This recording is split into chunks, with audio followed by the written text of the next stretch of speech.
What is up, you guys? It's Joey. Today's video is going to be a video talking about what you need to get started to start on the pagan path or pagan faith. And by all means, I'm not portraying that I am a high priest or a practitioner that is credentialed enough to give exact advice. However, I feel as though a casual level like this would help you guys out tremendously. A lot of you guys are very interested in this kind of stuff. So similarly to the herbalism video, a lot of the stuff that I talk about in this video can be replaced by cheaper alternatives. However, these are the real deal, and these are like the real basic products. At the end of this video, there's going to be an unboxing of Goddess Provisions. They sent me a box. So without further ado, let's get started. Whenever you become a practitioner of the religion, you will find that a lot of times you'll get confused by the research that you find, because a lot of it is different. So I find keeping a book such as this helps collect all of those mysterious bits of information that you find. This is my book. It's just a black Staples notebook, nothing fancy, nothing leather bound or anything. There's just some plants and symbols, and there's a collection of workings, of spells, of tarot readings, of crystals, of art. This is actually one of the pieces of art that I did. Keeping a book for yourself not only will help you carry a legacy with you, I want to say, you can pass this down to your grandchildren, your children, you know, people like that, but it'll help you collect your thoughts in one central place. One of my favorite aspects of doing all of this is the amount of candles I burn. Actually, Dollar Tree, if you live in the US, is a great source for candles. They're really good for workings, but I burn them on my altar, usually as a honoring candle in the feminine, masculine, goddess aspect. Candles are very accessible. Tea lights come in like $4 for like 100 tea lights at Walmart, and Walmart's everywhere, so that's very accessible. You can get them at Dollar Tree, any dollar store. You can get colored ones at like your Mexican stores, religious ones at your Mexican stores. I want to open up a shop eventually. And those are my two favorite aspects of witchcraft, are the candles and the crystals. So I have a few here just to show you my samples. All of these, surprisingly, are quartz. Quartz is my favorite crystal, particularly clear and smoky.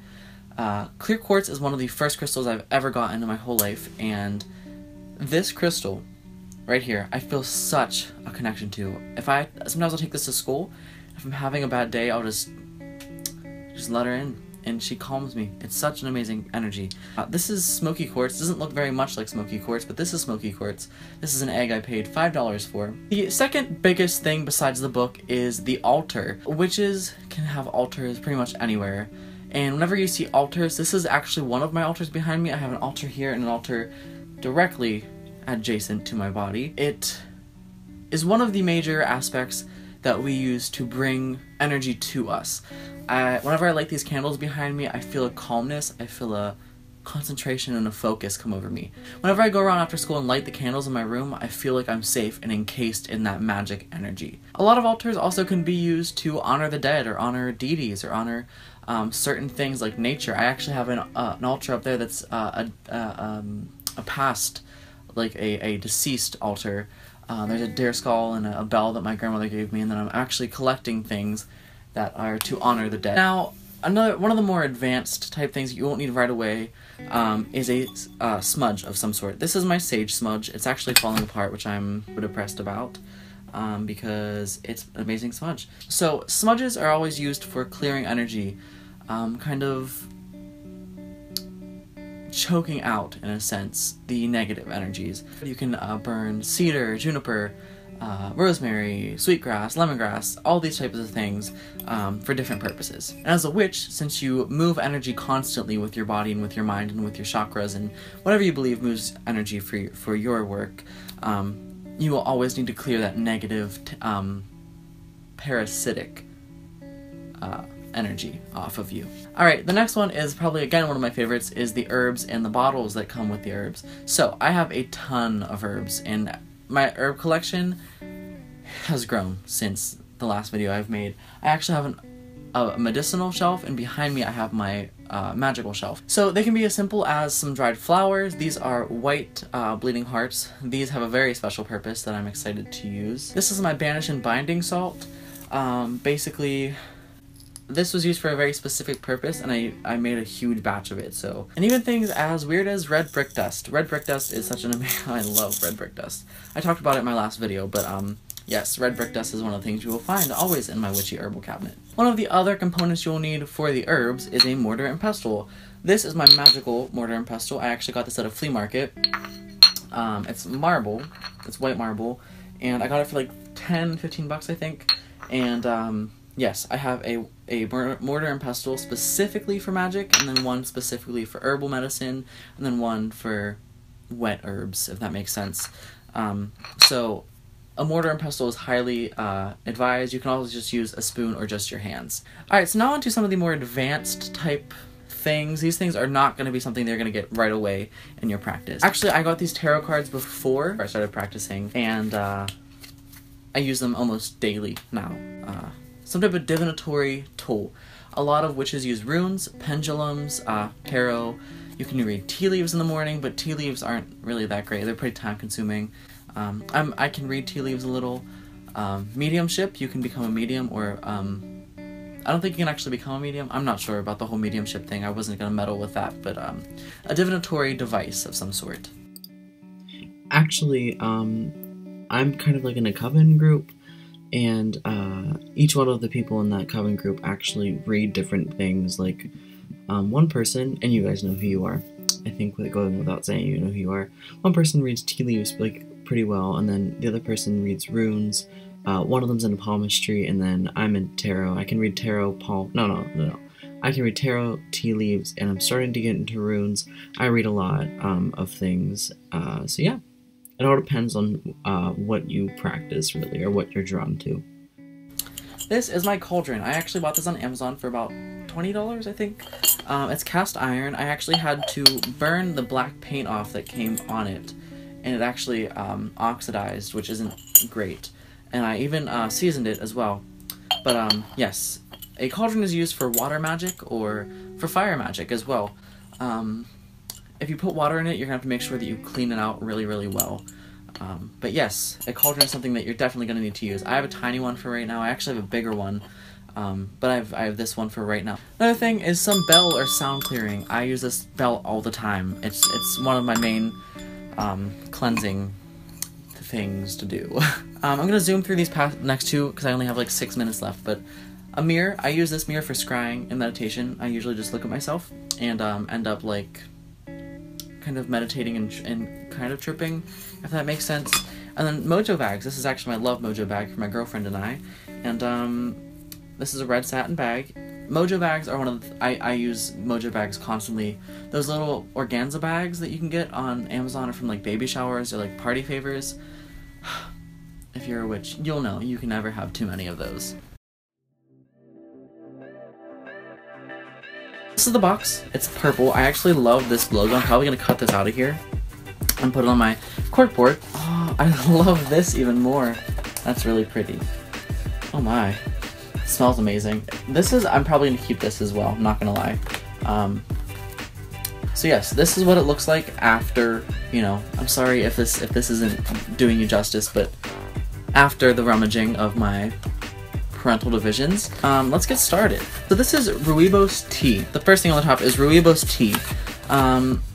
I've never had Rooibos or Rubos or whatever, however you say it, but it looks very official. What they're saying is that this tea is completely organic. There's no additives. There's literally just Rooibos in here, nothing else. Just picked from the farm and put in a bag. I actually am curious to smell this. It actually smells really, really good. I will probably make a cup of this later. I see this guy, which looks like a spray of some sort. Oh, that's a pretty logo card. I like that. So this is a new moon spray. Oh, that's pretty. It says Lady Magic. I hope it's not too feminine because I don't know if I'm gonna be able to wear it. Maybe I'll give it to my girlfriend. That actually smells really good. I don't know what's in that. Citrus, vanilla, black pepper, herbal allies, chamomile rose, amethyst, tiger's eye, and quartz.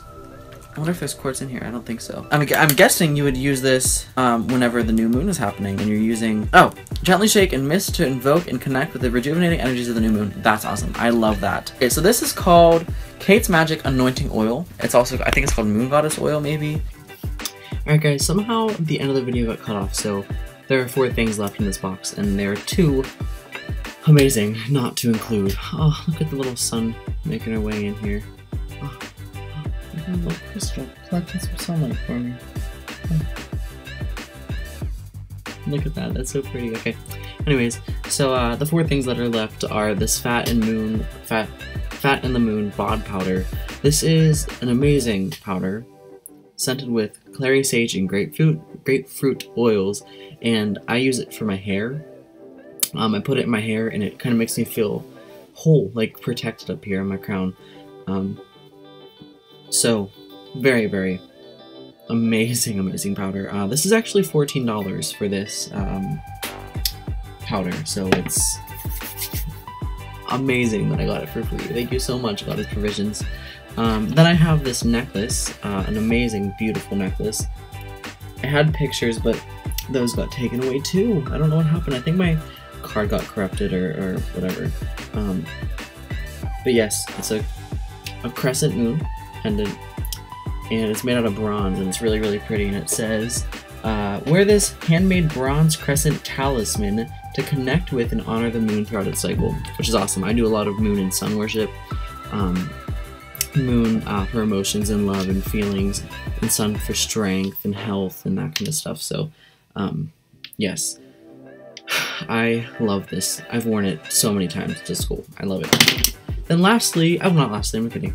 There is this Palo Santo stick. I say it weirdly because I tried it with a Spanish accent or like a Latin accent or whatever, and it sounds just offensive. So it's Palo Santo or Palo Santo, and I've burnt it, but it smells so good. And then lastly, probably one of my favorite pieces of this whole thing is this moonstone. There's some flashes in it, but you're not gonna be able to see it. It's a moonstone with some black tourmaline embedded in it. Very, very beautiful. This is only a $4 value, but dropping everything. But I think that this is the best thing in the box. But yes, once again, thank you guys so much for watching. Goddess Provisions, thank you for sending me a box. I'm so grateful. You know, it's crazy that you guys wanted to send me a box. Actually, that you guys would send me a box. It's crazy that you guys would send me a box because, you know, I'm just little old me and you guys are this amazing company. So, once again, thank you so much. Their website will be linked down below. Make sure to go support them and subscribe to their subscription box service because it's an amazing service, as you can see. But yes, thank you guys so much for watching. My name is Joey. This is episode 2 of Witch Please, and without further, nope, I don't know where I was going. Remember, stay happy, hippie.